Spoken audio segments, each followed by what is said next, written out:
কি হৈছে মানে এই লৰাটো ঘিলামৰাৰ এই কিবা হেৰি লক্ষ্যজিৎ গোহাঁই ঘিলামৰাৰ লৰা সি আমাৰ কদমৰ এজনী বোৱাৰীৰ লগত সি নন ষ্টপ কথা পাতি থাকে আৰু কথা পাতে পাতে সেইটো কাৰণে ইহঁতৰ গিৰিয়েক আছিল আমাৰ লগত সেই কথা পতাৰ কাৰণে মানে ইহঁতৰ ঘৰত ডেইলি কাজিয়া ডেইলি অশান্তি কথা পাতে মানে অশ্লীল ভাষাৰ সীমা নাই ইমান লেতেৰা কথা পাতে কালি যেতিয়া সিহঁতৰ ৰাতি 11টা বজাত কাজিয়া হৈছে হাজবেণ্ড ৱাইফৰ সেই ইয়াৰ কাৰণে কাজিয়া হোৱাৰ কাৰণে মই যিহেতু এটা মহিলা সংগঠনত আছো গতিকে মোক ফোন কৰিলে ৰাতি 11টা বজাত মই আহিলো সিহঁতৰ ঘৰলৈ এই ইহঁতৰ ঘৰলৈ আহিলো আহি যেতিয়া মই পালোহি আহি পোৱাৰ পিছত মইতো মোবাইলটো ললো মানে মই কবলৈ ভাষা নাই আপোনালোকক ই এনেকুৱাই লেতেৰা কথা পাতিছে আজি মানে সিহঁতে লগ কৰিব ঘিলামৰাৰ পৰা আহি গোগামুখত লগ কৰি হেঁতি দুইটাই ৰাতি থাকিব দুইটাই ৰাতি কটাব হেঁতি ৰাতি ফূৰ্তি কৰিব সমাজখনত কি হবলৈ গৈ আছে পৰকীয়া প্ৰেমৰ পৰাই এখন ঘৰ ভাগি গৈছে পৰকীয়া প্ৰেমৰ পৰাই গোটেই মানুহ মানে নিজৰ সন্তানক মাৰিবলৈ মানুহে কুণ্ঠাবোধ কৰা নাই তেতিয়াহ'লে এই ব্যাধি যিটো আমাৰ সমাজত যিটো মানে প্ৰচলিত হৈছে এই ব্যাধিটো কেনেকে আঁতৰাব লাগিব গতিকে আমি এতিয়া লৈ আহিছো এখেতক বগীনদী আৰক্ষী থানাত আমি সমজাই দিম প্ৰশাসনে কি ভূমিকা লয় নাজানো কিন্তু এই প্ৰথম আৰম্ভ যেনেকে কৰিছো এনেকে কিন্তু সমাজত প্ৰত্যেক দিনে আমি এনেকুৱা পৰকীয়া প্ৰেমিক তথা পৰকীয়া প্ৰেমিকাবিলাকক ধৰি আমি যেনেধৰণে ব্যৱস্থা ল'ব পাৰো তেনেকে বিহিত ব্যৱস্থা আমি কৰি যাম আজি তেখেতৰ ঘৰটো ক'ত ঘিলামৰা কি নাম বুলি ক'লে লক্ষ্যজিৎ গোহাঁই বিয়া পতা নে বিয়া নাই পতা ডেকা ল'ৰা সি যিগৰাকীৰ লগত ধৰক পৰকীয়া প্ৰেমত লিপ্ত হৈছিল তেখেতৰ ঘৰ কদম যোৰহতীয়া তেখেতৰ ল'ৰা ছোৱালী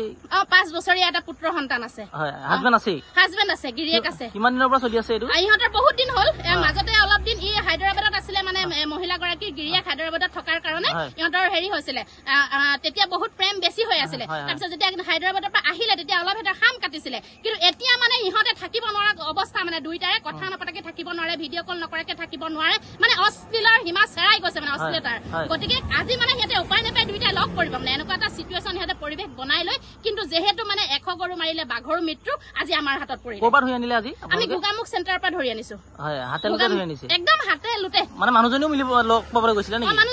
মানুহজনীকতো আমি আনিব লাগিব ন প্লেনিং কৰি তেতিয়াহে আমি তাক ধৰিব পাৰিম কথাটোতো সিহঁতক পাতি থকা হৈছে গোটেইখিনি মিলাই মেলি আজি মানে তাক ধৰি এনেকুৱা ব্যৱস্থা কৰা হৈছে এতিয়া মানুহগৰাকী সন্মতি থাকে নাই যে কথা পাতে যে কেনেকে নাথাকিব ইহঁতৰ দুটাৰ একদম সম্পূৰ্ণ সমিল মিলতে কথা পাতিব কল ৰেকৰ্ডিং আছে আমাৰ লগত কিন্তু যিবোৰ আমি এতিয়ালৈকে আমি ভাইৰেল কৰিব নোৱাৰো মানে ইমানে লেতেৰা কথা আমাৰ ল'ৰা ছোৱালী আছে এইবিলাক আমি ল'ৰা ছোৱালীৰ আগত আমি কেতিয়াও বাহুল্য কৰিব নোৱাৰো কি দাবী জনাব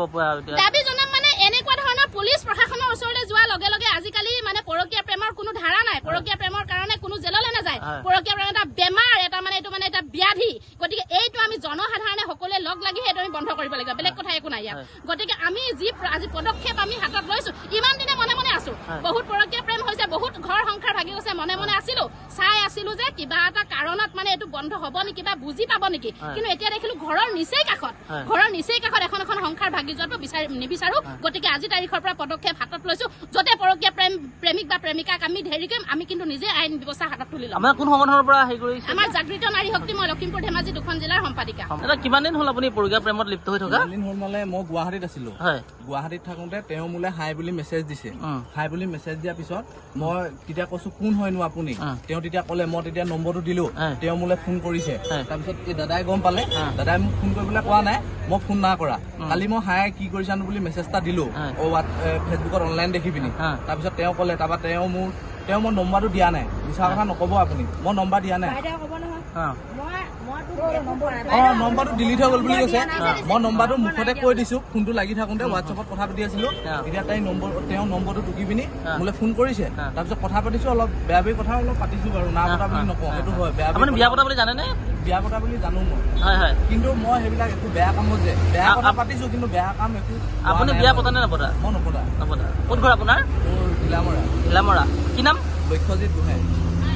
তাৰপিছত আজি কি হ'ল ক'ৰবাত ধৰি আনিলে আপোনালোকক মোক গোগামুখতে ধৰিলে প্ৰকৃততে এওঁ মোক কৈছিলে ময়ো কৈছিলো মানে ৰাতি কথা পাতি থাকোতে এনেকে লগ কৰিম বুলি তেওঁ এতিয়া জেগা মেনেজ কৰিলে মোক কৈছে মই আহিছো মানে তেওঁ গোগামুখতে লগ কৰিম মই আকৌ মোৰ লখিমপুৰ ফুলবাৰী এজন মোৰ ল'ৰা আছে লগতে আমি ডিউটি কৰা মোৰ ল'ৰা এজন আছে সেই ল'ৰাজনে মোক মাতিয়ে আছে মানে ঘৰলৈ মই 2 তাৰিখে আহিলো তেওঁ মোক মাতি আছে মই তেওঁলোকৰ বোলো এওঁকো এনেই চাই যাম কিন্তু মই সেইবিলাক বেয়া কামত কচম কৈছো মই সেইবিলাক লিপ্ত কথা পাতিছো কি কাম কৰে আপুনি মই গুৱাহাটীত চিকিউৰিটি কৰিছিলো আপুনি বিবাহিত বুলি জানে বিবাহিত বুলি মই তেতিয়া গম পাওঁ প্ৰথম তেওঁ মেছেজ কৰিছিলে নেকি তেওঁ হাই বুলি মোক মেছেজ কৰিছে কিয় না কোৱা মিছা কথা নকবা কোন মেছেজ বুলি হাই প্ৰথম মেছেজটো তুমি দিছা তাৰপিছত মই কৈছো কি কৰি আছা বুলি কোন হয়নো বুলি মেছেজ দিওঁতে তেতিয়াতো মই ফোন নম্বৰটো মই দিয়া হয় মই নহলে নম্বৰটো খুজিছো ইমান মিছা কথা নকবা সেইটো মিছা কথা ময়ো কোৱা নাই হাই বুলি মোবাইলত এতিয়া মোৰ তাত নোলায় এইটো যে চালে প্ৰথম মেছেজটো হোৱাটছএপত কোনে দিছে সেইটো ওলাই পৰিব হোৱাটছএপত নহয় ফেচবুকত চৰি দেই হোৱাটছএপত নহয় দাদা ফেচবুকত কৈছে হাই বুলি কৰিছে তেতিয়া মই গেটত ডিউটিত আছো